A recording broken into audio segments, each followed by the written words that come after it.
All right, you guys. So you have to actually live in the house while you're trying to sell it.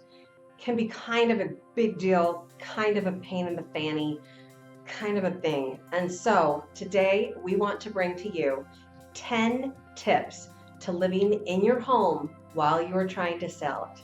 If you hang on to the end, I'm going to even give you a bonus tip.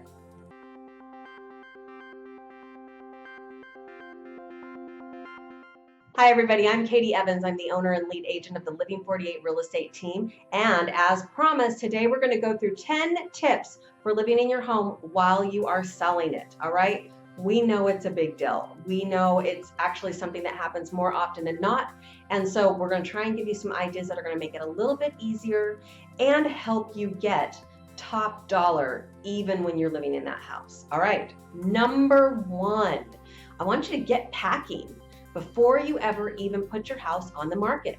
If you're going to sell in the wintertime, then pack up all the summer clothes and put them away. If you're going to be selling in the summertime, then let's pack up all the winter things and put them away. It's going to do a couple of great things for you. It's going to clean out some closet space, which is going to make your closets look bigger and more appealing to the buyer. And you know what? You're going to be moving it anyway, so let's just go ahead and get a jump start on it right from the get-go. All right, number two. Toss or donate what you don't need. So while you're going ahead and packing up before you go to the market, go ahead and take this opportunity to declutter and get rid of stuff that you've just not taken the time to go through in a long time. If you're hiring packers and movers, it's going to take and cost you more to have them manage that for you. So you don't want to just move stuff that you're going to have to go through and throw away there, and you would have to pay somebody for the privilege of moving it. All right, so take a little bit of time, bless somebody else's life, and let's go ahead and toss or donate any of the things that you have not been using or you're not going to need in your new home and in your new life. Go ahead and take care of that just before it ever even happens. All right, number three, I want you to find a spot for safekeeping all of your valuables. Now, I personally have a couple of rules when I list houses, and number one is that there's no firearms in the home. I want them out. Go take them to your friends, your family, your neighbors, somebody else. But while we're selling your house, we don't want that liability of having firearms in the home. Second thing is, I want you to make sure that all of your valuables are put away.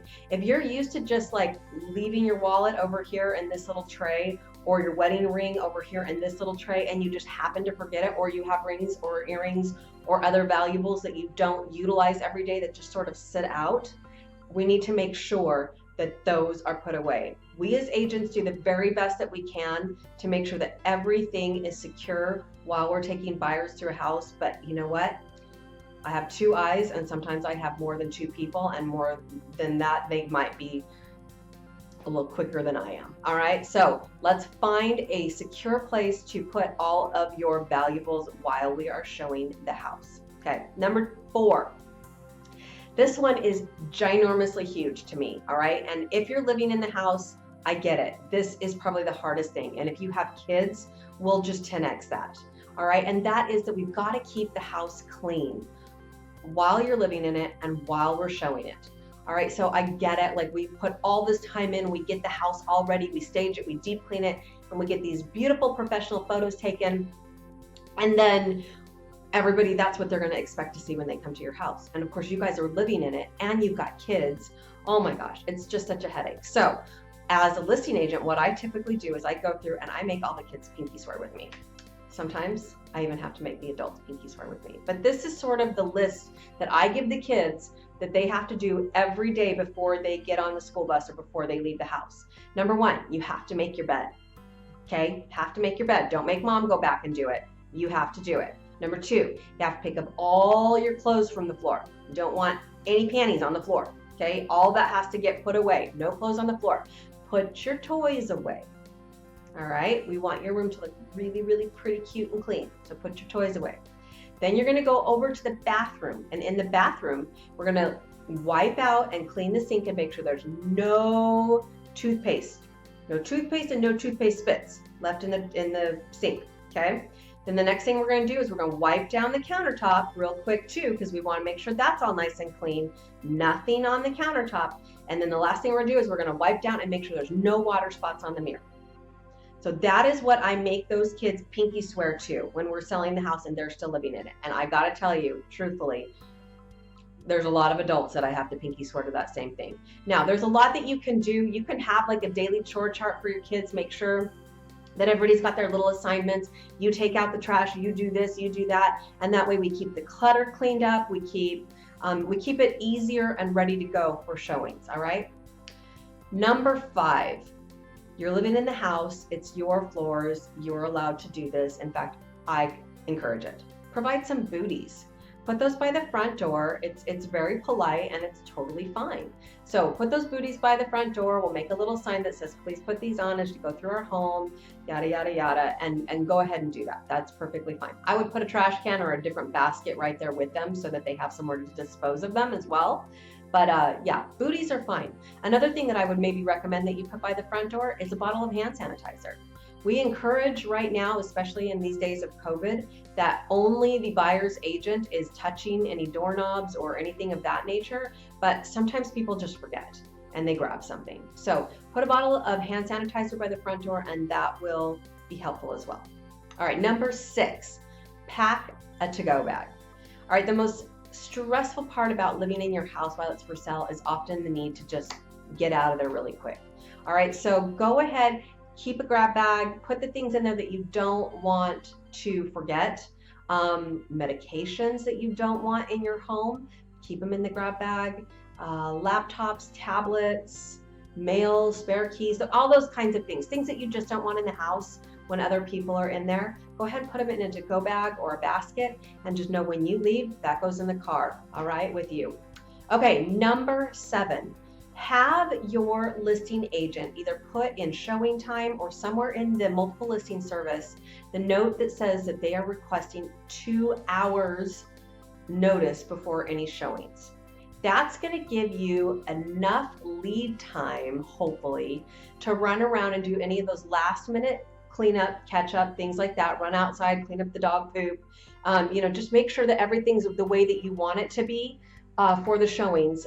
And that gives you enough time to kind of do that and gives you that heads up. Okay, speaking of dog poop, number 8, have a plan for your pets. Yeah, ideally, we don't want them in the house. We don't even want them there. We don't want them locked in the backyard. None of that. If they can go with you, that is the absolute best. Now, knowing that that's not always possible, have them crated while you are in the showing process. It'll keep them safe. It will keep you safe.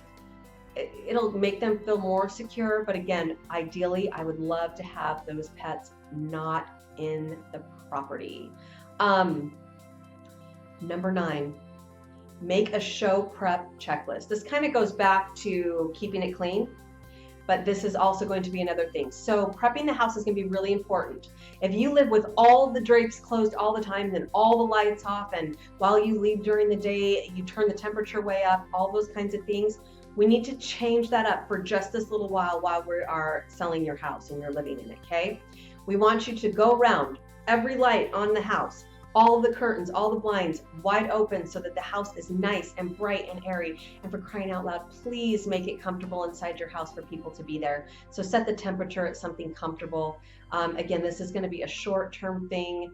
I know that you live your lifestyle differently than that, but let's go ahead and make sure that we've done everything to make your house show its best so that it sells quickly, top dollar, you move on, and you get back to living your life the way you want to live it. Okay, number 10.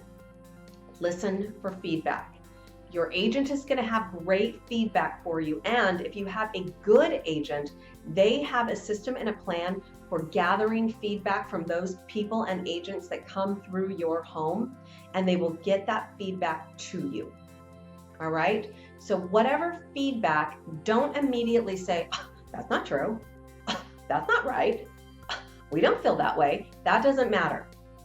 Okay. That really, really doesn't matter. And if we get the same comments over and over and over again, if there's something that we can do to address that, then we are going to want to take a couple minutes, maybe a few dollars, and address that. Now, if the feedback keeps coming back, now they back up to a major street, there's nothing we can do about that.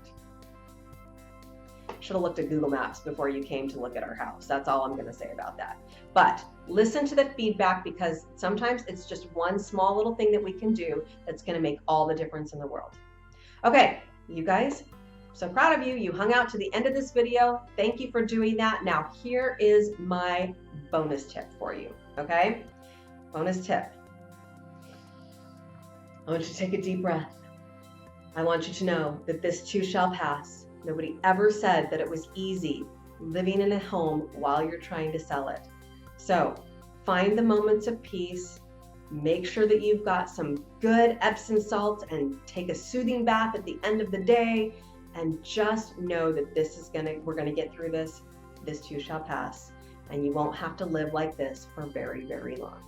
All right, you guys, thanks again for watching our videos, our video blogs. If there's anything that we can do for you, please don't hesitate to reach out. You can reach out to me directly on my cell phone, which is 480-415-1341, or you can visit our website, which is www.living48realestate.com. You'll find this video. You'll find recommendations to different people who can help you, vendors, house cleaners, painters, all those kind of things on our website. So go over there, check that out. And really, we are here to be a resource for you with all things related to your house and with all of your real estate related questions. So thanks again for watching. Have a great day, and we'll catch you on our next one.